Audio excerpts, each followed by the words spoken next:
Welcome to the Petrodollar's Last Stand, the story of how oil has secretly backed the US dollar for 50 years, and why its collapse today is the most dangerous economic event of our time.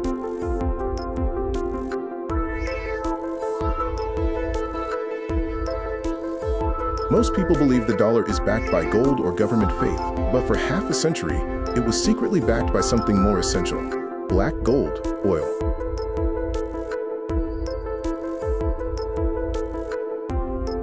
To understand today's crisis, we must look back to 1974, when a secret deal was struck that would reshape the global economy.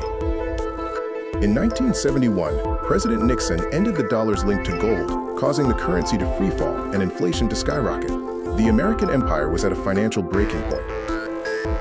In 1974, Henry Kissinger went to Saudi Arabia with a proposal. The US would provide total military protection. In return, the Saudis would price every barrel of oil in US dollars, and only US dollars. The Saudis also agreed to, quote, recycle their excess oil profits back into the US economy by purchasing treasury bonds. This created an infinite closed loop of demand for the dollar. This agreement made the US dollar a global requirement. Every nation needed dollars to buy oil, forcing them to hold massive reserves of US currency.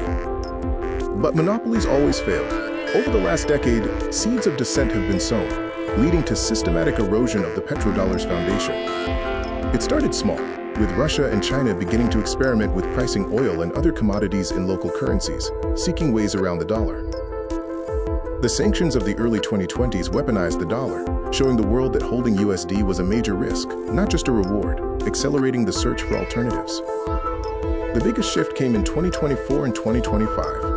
Saudi Arabia joined the BRICS Plus alliance and began inviting China to buy oil in yuan, systematically dismantling the 50-year-old agreement.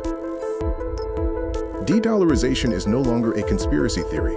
It's official state policy for over half the world's population, as nations seek workarounds to the US currency. From the digital yuan to gold-backed initiatives, nations of the global south are actively finding ways to buy energy without needing the dollar. When the demand for oil no longer means a demand for dollars, the billions of US dollars currently held by foreign central banks turn into hot potatoes. They are poised to be sold.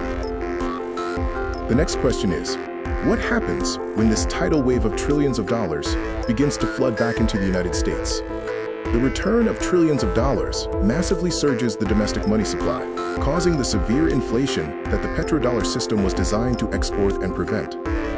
This means the cost of everything, from imported goods to fuel, will undergo a painful reset.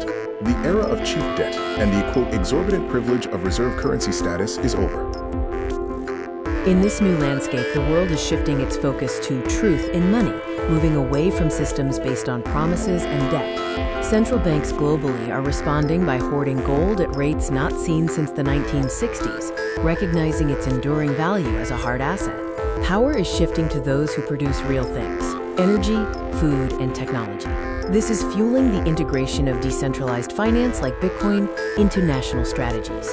The end of the petrodollar is the end of the 1974 global order. Make sure your wealth is positioned for the new reality, as the bill for the last 50 years finally comes due.